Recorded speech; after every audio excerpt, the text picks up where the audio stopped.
ಪ್ರಧಾನಿಯಾಗುವ ಮುನ್ನವೇ ಹೊಸ ಶಿಕ್ಷಣ ನೀತಿ ಘೋಷಿಸಿದ್ದರು. ದೇಶದ ಭವಿಷ್ಯದ ದೃಷ್ಟಿಯಿಂದ ಪ್ರಧಾನಮಂತ್ರಿಯಾಗುವ ಮುನ್ನ ದೇಶದ ಶಿಕ್ಷಣ ವ್ಯವಸ್ಥೆ ಬದಲಾಗಬೇಕು ಎಂದು ಪ್ರಣಾಳಿಕೆಯಲ್ಲಿ ಹೇಳಿದ್ದರು.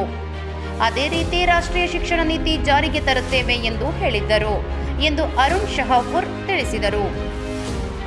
ಅವರು ಆಗ್ನೇಯ ಶಿಕ್ಷಕರ ಕ್ಷೇತ್ರದ ಚುನಾವಣಾ ಪ್ರಚಾರದಲ್ಲಿ ಬಾಪೂಜಿ ಕಾಲೇಜಿನಲ್ಲಿ ಮಾತನಾಡಿದರು.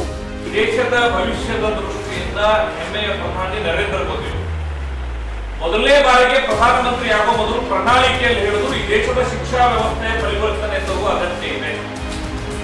2014ರ ಲೋಕಸಭಾ ಚುನಾವಣೆಯ ಮೊದಲೇ ಪ್ರಣಾಳಿಕೆಯಲ್ಲಿ ಭಾರತೀಯ ಜನತಾ ಪಾರ್ಟಿ ಬಹಳ ಸ್ಪಷ್ಟವಾಗಿತ್ತು, ಇಡೀ ದೇಶದ ಶಿಕ್ಷಣ ವ್ಯವಸ್ಥೆಯಲ್ಲಿ ಬದಲಾವಣೆ ಆಗಬೇಕು. ಆ ಹಿನ್ನೆಲೆಯಲ್ಲಿ ರಾಷ್ಟ್ರದ ಶಿಕ್ಷಣ ನೀತಿಯಲ್ಲೇ ಬದಲಾವಣೆ ತರ್ತೇವೆ ಅಂತ ಬಹಳ ಸ್ಪಷ್ಟವಾಗಿದೆ.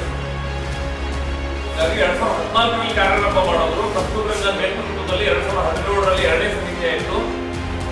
ಈ ದೇಶದಲ್ಲಿ ರಾಷ್ಟ್ರೀಯ ಶಿಕ್ಷಣ ನೀತಿಯನ್ನು ಜಾರಿ ಮಾಡಿ ಕರ್ನಾಟಕವನ್ನು ಹೊರತುಪಡಿಸಿ ಬಹುತೇಕ ರಾಜ್ಯಗಳು ರಾಷ್ಟ್ರೀಯ ಶಿಕ್ಷಣ ನೀತಿಯ ಭಾಗವಾಗಿ ಹೊಸ ಪಠ್ಯಕ್ರಮವನ್ನ ಹೊಸ ಶಿಕ್ಷಣ ಪದ್ಧತಿಗೆ ಅನುಗುಣವಾಗಿ ಶಿಕ್ಷಣದ ಪ್ರಸರಣ ಮಾಡ್ತಾ ಇದ್ದಾರೆ. ಜಾಗತಿಕ ಸ್ಪರ್ಧೆ ಒಂದು ಕಡೆಗೆ, ಇನ್ನೊಂದು ಕಡೆಗೆ ಭಾರತೀಯ ಸಂಸ್ಕೃತಿಯ ಆಧಾರ, ಎರಡು ಪ್ರಮುಖ ಅಂಶಗಳನ್ನು ಇಟ್ಟುಕೊಂಡು ಭಾರತೀಯತೆಯ ಆಧಾರದ ಮೇಲೆ, ಭಾರತೀಯ ಜ್ಞಾನ ಪರಂಪರೆಯ ಆಧಾರದ ಮೇಲೆ ಭಾರತೀಯ ಶಿಕ್ಷಣ ವ್ಯವಸ್ಥೆ ಇರಬೇಕು.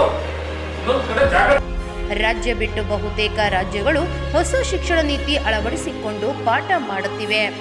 ಆದರೆ ರಾಜ್ಯದಲ್ಲಿ ಇದನ್ನ ವಿರೋಧಿಸಲಾಗಿದೆ ಎಂದರು. ಮತ್ತಷ್ಟು ಸುದ್ದಿಗಳಿಗಾಗಿ ಸಿಟಿ ಚಾನೆಲ್ ಚಳ್ಳಕೆರೆ ಸಬ್ಸ್ಕ್ರೈಬ್ ಮಾಡಿ. ನಮ್ಮ ಚಳ್ಳಕೆರೆ ಟಿವಿಯನ್ನು ಪ್ರತಿದಿನ ಸಂಜೆ 8 ಗಂಟೆಗೆ ವೀಕ್ಷಿಸಿ.